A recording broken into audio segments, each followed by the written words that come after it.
Hello, learners, and welcome back to this NPTEL course on Victorian literature. In this section, we will discuss a very important and very enjoyable novel, a novel that is among the most well known, given how widely it is studied, how pervasively it is prescribed, and how representative it is seen as the text which embodies and exemplifies almost every aspect of the Victorian era. The novel that I'm talking about is The Mill on the Floss by George Eliot, which was published in the year 1860. This novel forms a sort of anchor point for the entire Victorian era, as well as the career of its writer, that's George Eliot. The year of its publication, 1860, means that it occurred at roughly the midpoint in George Eliot's own publishing career, and 1860 is not too far off from the exact mathematical center of the century, which is 1850. So there are a lot of parallels between what this novel meant for George Eliot as a writer and also how much it managed to represent about the Victorian era. And that's what we will try to do in this first part of the discussion.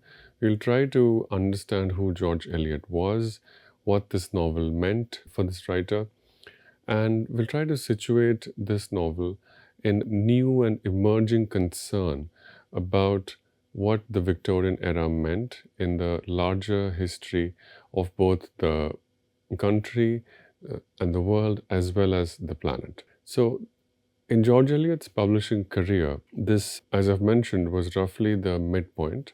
This was the third book by the author. It was also the third book to do the same kind of thing that the first two books had done. That is, draw on her own past, her own childhood, adolescence, young adulthood, as well as the recent past of her location in England, to create a compelling and powerful work of fiction. As Dave Griffith has said in his book Age of Analogy, the 19th century was a time when there was a renewed interest and intellectual focus on writing history. And the historical novel, as several scholars have noted, all the way from George Lukács to Perry Anderson, was a very powerful literary and cultural form. And it was a technology, it was a device that allowed writers to think about the past in a way that would enable them to make sense of many contradictions in the present. George Eliot was among the writers who very powerfully harnessed the energy of this intellectual technology, that is, the historical novel. And we can see in her first three books, she used this technology to make sense of the recent past. The novel was published in the year 1860, but the events it describes unfold about 3 decades earlier, that is, in the 1830s. This is a common formula or a common tendency that we can find in many works by George Eliot. Her most famous work, Middlemarch, also does this. It describes events that unfolded about 3 or 4 decades prior to the year in which the novel was published. But returning to The Mill on the Floss, the third book in a series by the same author, this third book also suffered the same kind of problems and was subject to the same kind of complaints from readers, reviewers, and other well-wishers of the writer. What were these complaints and problems?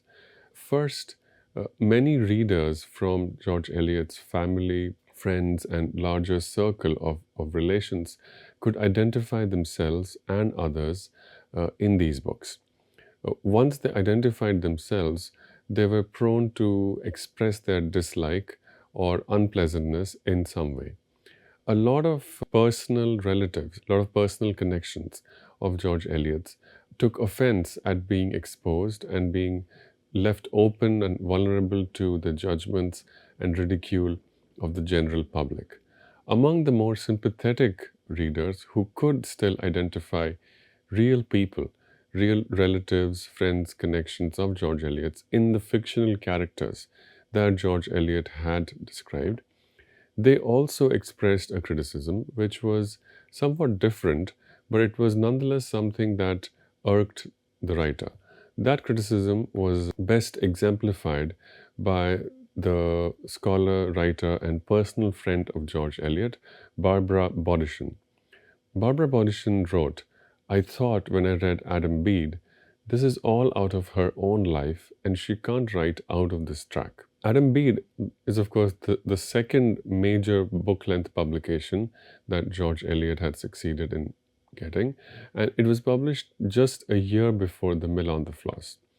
Now, this criticism or this comment pierced through the heart and affected George Eliot very deeply, mainly because Barbara Bodisson was a good friend and a serious advisor, someone whose thoughts and comments George Eliot took very seriously and incorporated in her own work in order to improve it and revise it. Eliot's reply to several others like this comment was that verisimilitude, or the ability to find similarities between real people and fictional characters, was not the point. In fact, there was something mistaken in focusing simply on verisimilitude. Verisimilitude was merely the most obvious, the least interesting, and the lowest form of intellectual labor that the narrator and the author, that's George Eliot, as a novelist and as an artist, sought to facilitate among her readers. So George Eliot saw herself and her function as a writer in a very serious way. The artist, as well as the novelist, had a very important social function, had a very important intellectual role to play in society. And there was something that the novel could do. The novel could invite readers to engage in this very important intellectual work. So to reduce the novel to verisimilitude was a very serious mistake in the view of George Eliot, and this is something that George Eliot wrote in a lot of her letters. Further, there were many family members also, as I've mentioned, took offense at being exposed to ridicule. To these, George Eliot simply explained her position by saying that, yes, she had used some of her childhood experiences, some of her times that she had spent, some memories, some people that she had met, experiences that she had shared with her family. She had used these in her fiction. But she also explained to these family members who had taken offense that this was the first and the natural step in the development of an artist. That it was only natural that a serious artist like herself would write about the familiar first. Only then, gradually and slowly, after repetition and through multiple acts of composition, after that process would her art develop and completely leave behind these familiar fragments of her experience. So she expected patience and some indulgence from members of her friend circle as well as family who could identify themselves in her fiction and took offense at being exposed.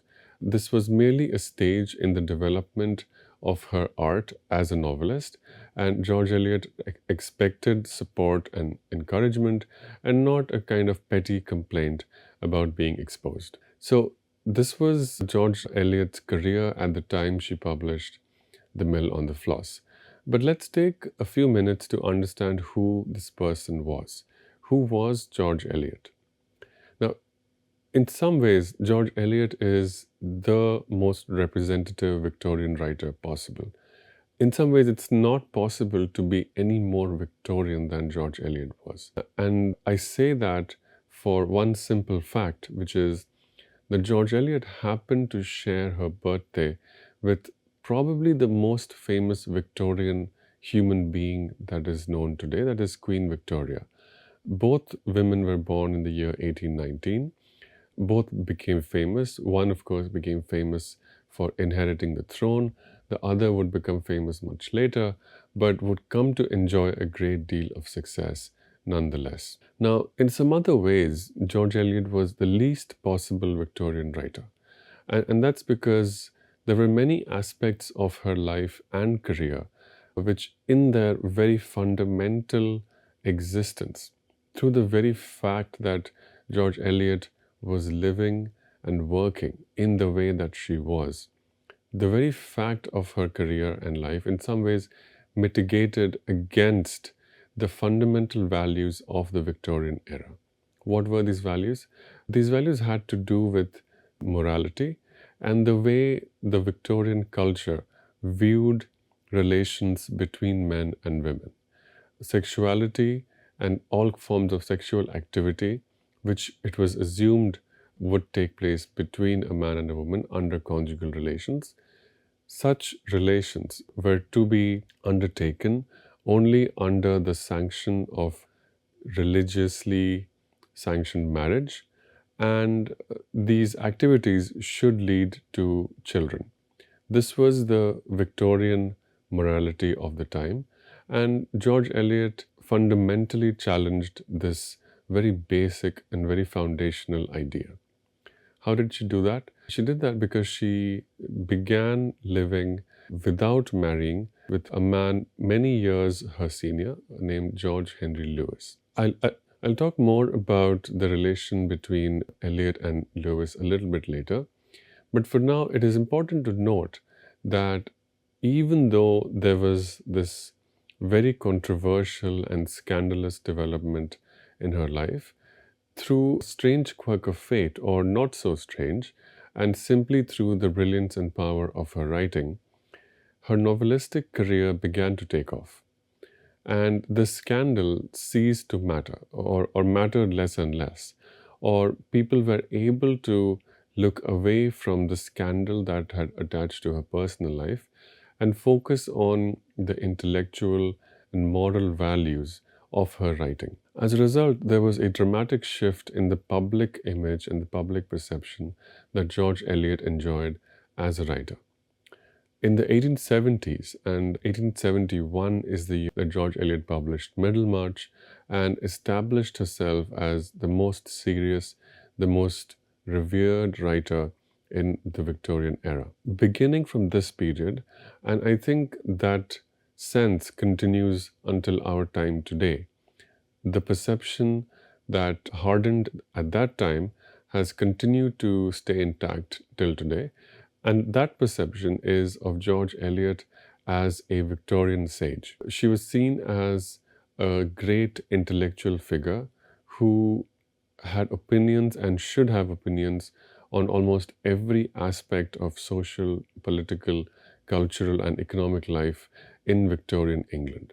In this phase, and as such a figure, George Eliot finally began to enjoy a status that had come to resemble, in some way, that of the other famous woman with whom she shared a birthday, and that is Queen Victoria. And indeed, it was probably no surprise that Queen Victoria was known to be an eager reader of George Eliot's fiction. One way to understand exactly how dramatic this reversal of fortune was, and to better visualize the sage-like status that Eliot had come to occupy, is to try and visualize this ritual that unfolded every Sunday afternoon at the London home that the Eliots maintained. That is, George Eliot, along with her partner, George Henry Lewis. This was a home in London which was named appropriately in an aristocratic manner, the Priory. At the Priory, the Eliots entertained visitors, that is, people who had read her work and who were simply fans, disciples, or people who had come to pay their respects to this great writer. Her partner, George Henry Lewis, chaperoned these fans, referring to the novelist George Eliot as the Madonna, and to this public-facing interaction as religious services, which were also appropriately held on Sunday afternoons. All of this religious nomenclature, context, framing is highly ironic given the richness and the depth of the intellectual struggle that Eliot herself had undertaken in her own life and career with regard to religion, morality, and marriage. Now, I mentioned that George Eliot was not legally married to George Henry Lewis, and these two individuals were living together. They were living in sin, as Christian moralistic view would put it, or they were from our 21st century, much more liberated perspective, sharing a utopian, almost dreamlike intellectual companionship. This intellectual companionship began very early when Lewis was the editor of a very prestigious Victorian periodical, the Westminster Review, and George Eliot was a young writer browsing through a bookstore in London. And it took on many forms. In the year 1854, the couple eloped. They left England. They went to Europe, where it was possible to stay together without attracting a great deal of social criticism or ostracism. This companionship had a great deal of mutual satisfaction. The couple were known to undertake very long walks. They were also known to undertake long and satisfying intellectual projects, including writing projects. They were known to take trips through Europe to visit museums, to expose themselves to a lot of great culture. And so it was, as I said, almost a utopian intellectual companionship. And the phrase that George Eliot has used to describe this intellectual companionship is a French expression. She called it a happy solitude à deux, meaning, translating into English, as a happy solitude for two. Now, it's important to understand that George Eliot was not born with these powerful, radical intellectual ideas. There was a long process of development. There was a long process of laborious intellectual growth and also deep spiritual struggle, which took George Eliot from her origins to this kind of a sage-like writer who did not care at all for what conventional social morality dictated. Let us now think a little bit about George Eliot's origins and her background. She was born Mary Ann Evans in the rural Midlands. Her father was an estate manager to a wealthy aristocrat.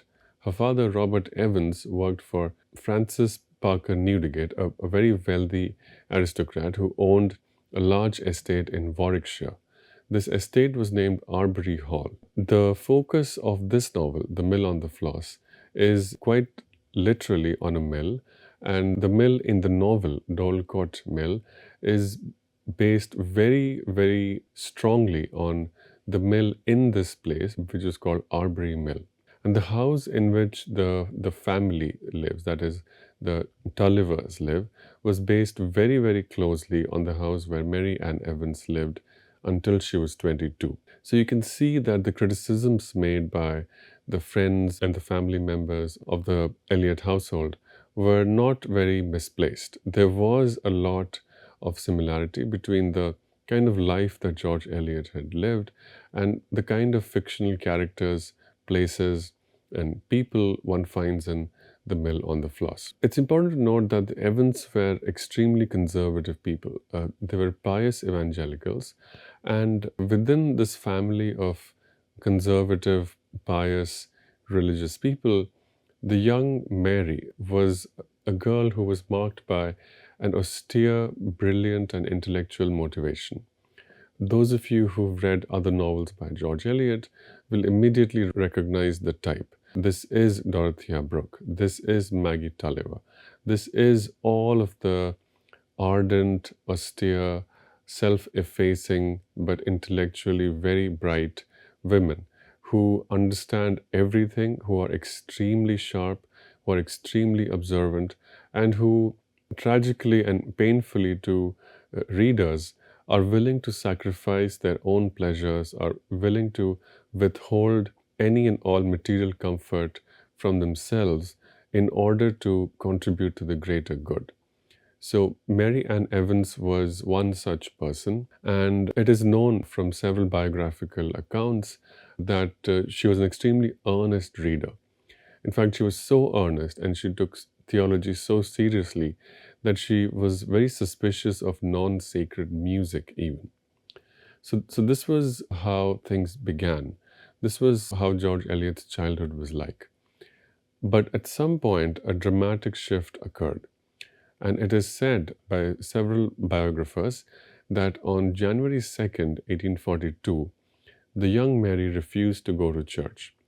Now, this was a very powerful and dramatic move.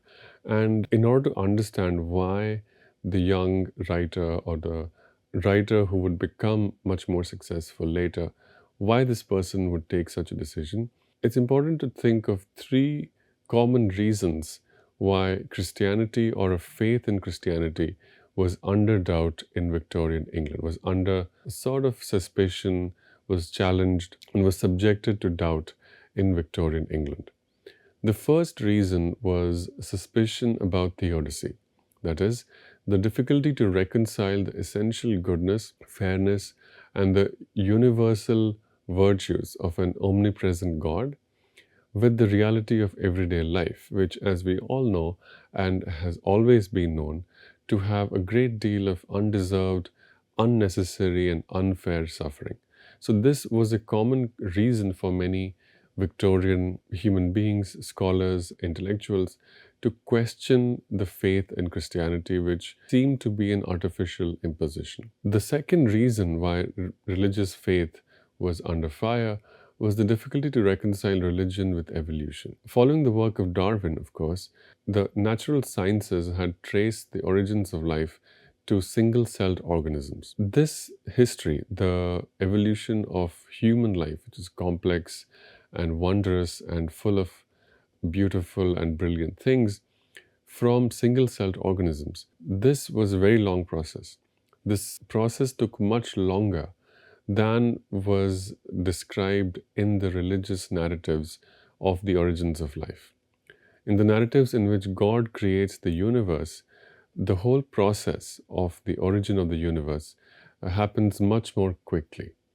And so there was a gap, there was a contradiction, and unable to make sense of this contradiction, many scientists, thinkers began to question the faith that the church imparted. In addition to these two, there was another third reason why faith in Christianity was under fire in the Victorian era. This was a consequence of a new way of reading. It had become possible in the Victorian era to read the Bible not as a divine revelation, not as a powerful intellectual document laid down by a powerful God, but instead to read the Bible as simply a narrative. Now, the key difference between these two ways of reading, one, the Bible as divine revelation, and the second, the Bible as a narrative, is that the narrative is a scientific system. It is objective.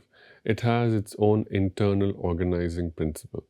Narrative is a logical, scientific, and intellectual system of organizing information. This is a particular choice made by an individual or individuals in order to give the most persuasive shape to a set of disparate facts. Right? This is narrative. Now, this is very different from the organizing principle of religious narratives, in which an external intellectual power appears and lays down the narrative, almost like a law. The organizing principle does not come from within the elements of the narrative, but from the source that provides the narrative, in this case, the church or other religious authorities. Now, George Eliot's skepticism, which inspired her decision to not go to church on January 2nd, 1842, it is said, and it has been inferred and interpreted by many scholars, to have come from the third source, that is, her ability to read the Bible not as divine revelation, but as a narrative, as a set of choices made by certain individuals at certain time based on what they thought would be the best way to make something persuasive to a great deal of people. And where did this come from? One source for this way of reading the Bible was that in 1839, George Eliot had read Charles Hennell's book, An Inquiry Concerning the Origin of Christianity. And she had concluded that the Bible and other scriptural sources for the life and work of Jesus Christ amounted to histories consisting of mingled truth and fiction. Now, in saying this, the young writer, that is George Eliot or Mary Ann Evans, found intellectual support from a wide range of European scholars. This group of scholars accepted that the Bible was a fiction, but they didn't want to let go of everything that Christianity and religion managed to make possible. So, even though a lot of these scholars accepted that the Bible was fiction and that Jesus was not a real person, they still emphasized a great deal of the morality that the Bible and the figure of Jesus Christ gave to a lot of people. Who were these writers? Two of these were very famous. David Friedrich Strauss, who wrote the book The Life of Jesus Critically Examined in the year 1835, and Ernest Renan, who wrote The Life of Jesus in the year 1863.